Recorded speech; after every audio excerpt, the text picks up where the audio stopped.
जय श्री कृष्णा। आइए सुनते हैं आज मंगलवार के दिन मंगलदेव की यह कहानी। अंगारक, भौम, रक्ताक्ष तथा महादेव पुत्र के नाम से प्रसिद्ध मंगल देवता एक क्रूर देव ग्रह के रूप में जाने जाते हैं। त्रिशूल, गदा, पद्म और भाला या सूल धारण किए इस ग्रह का रंग लाल माना जाता है और इसका वाहन भेड़। वह सप्ताह के 7 दिनों में मंगलवार पर इसका आधिपत्य कहा गया है। मंगल ग्रह को देवताओं के सेनापति भी कहा जाता है। प्राणी मात्र के शरीर में मंगल ऊर्जा, आत्मविश्वास, अहंकार, ताकत, क्रोध, आवेग, वीरता और साहसिक प्रकृति को दर्शाता है और कुंवारा माना गया है।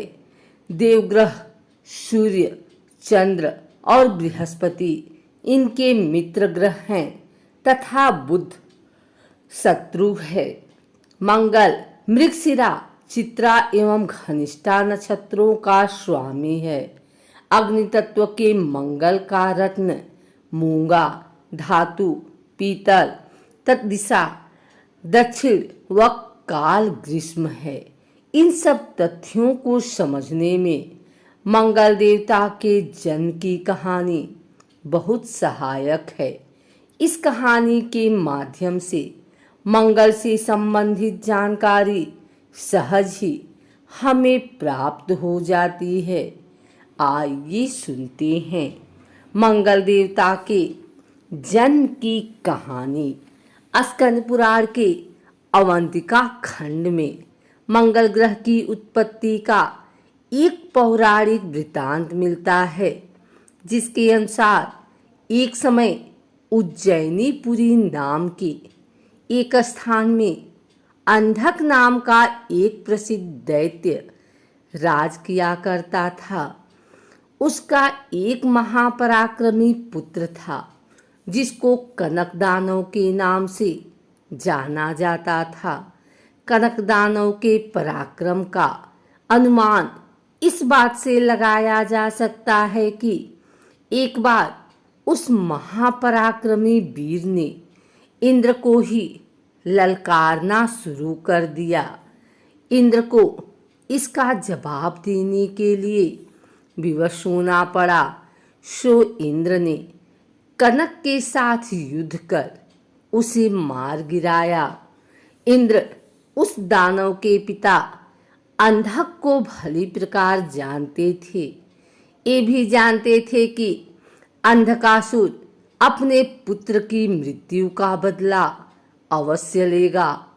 अतः इंद्रदेव अंधकासुर से बचने के लिए भगवान शंकर को ढूंढते हुए कैलाश पर्वत पर चले गए और भोलेनाथ की शरण ली। इंद्र ने भगवान शिव को सारी बात विस्तार पूर्वक सुनाई और अंधक से अपने प्राणों की रक्षा की प्रार्थना की कि हे भगवान, मुझे अंधकासुर से अभय दीजिए। इस पर शिव ने इंद्र को अभय प्रदान किया और अंधकासुर को युद्ध के लिए ललकारा।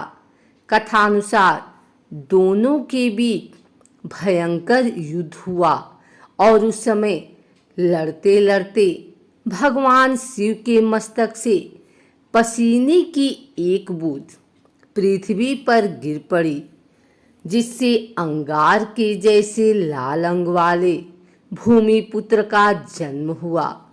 शिव के इस ही पुत्र को मंगल, अंगारक, रक्ताक्ष, महादेव पुत्र या हनुमान आदि नामों से पुकारा जाने लगा। फिर ब्राह्मणों द्वारा इन्हीं नामों से स्तुति कर शिवपुत्र को ही ग्रहों के मध्य प्रतिष्ठित किया गया। उसी स्थान पर ब्रह्मा जी द्वारा मंगलेश्वर नामक एक उत्तम शिवलिंग की स्थापना की गई। वर्तमान में यह स्थान उज्जैन में है तथा मंगलनाथ मंदिर के नाम से प्रसिद्ध है। ब्रह्मवैवर्त पुराण में जिक्र मिलता है कि एक समय दैत्यराज हिरण्यकश्यप का भाई हिरण्याक्ष ने पृथ्वी को चुरा लिया और सागर में ले गया।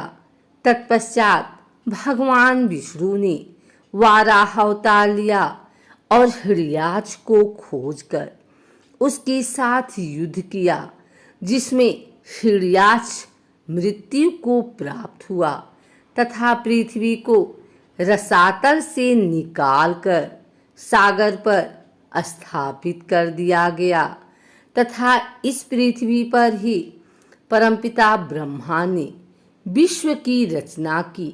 पृथ्वी सकाम रूप में आई और श्री हरि की वंदना करने लगी। पृथ्वी के मनोहर आकर्षक रूप को देखकर श्री हरि काम के वशीभूत हुए और इन्होंने दिव्य वर्ष पर्यंत पृथ्वी के संग रति क्रीड़ा की। इस प्रकार विष्णु भगवान और पृथ्वी के संयोग से एक महातेजस्वी बालक का जन्म हुआ, जिसे मंगल ग्रह के नाम से जाना जाता है। इसी कथा का वर्णन देवी भागवत में भी मौजूद है। मंगलवार का दिन हनुमान जी और मंगल देव को समर्पित है। इस दिन व्रत रखने और हनुमान जी की पूजा करने से सभी मनोकामनाएं पूरी होती हैं। साथ ही इस दिन व्रत रखने से कुंडली में मंगल ग्रह भी मजबूत होता है। मंगलवार का व्रत रखते समय कुछ बातों का खास ख्याल रखने की जरूरत होती है। इस दिन जाने अनजाने में की गई गलती के कारण बजरंगबली आपसे नाराज हो सकते हैं। आइए जानते हैं इस दिन क्या नहीं करना चाहिए और किस तरह करनी चाहिए। अगर आप मंगलवार का व्रत रख रहे हैं तो कम से कम 21 मंगलवार के व्रत जरूर रखें। व्रत वाले दिन सुबह जल्दी उठें और स्नान के बाद साफ कपड़े पहन लें। इसके बाद पूजा स्थल की सफाई करें और एक चौकी में हनुमान जी की मूर्ति या प्रतिमा रख लें। हनुमान जी के सामने घी के या तेल का दीपक जलाएं। हनुमान जी को फूलों की माला पहनाएं और उनके सामने चमेली का तेल रखें। फिर पूजा करने के बाद हनुमान चालीसा का पाठ करें। हनुमान जी को प्रसाद अर्पित करें। इस दिन लाल रंग के कपड़े पहनना शुभ माना जाता है।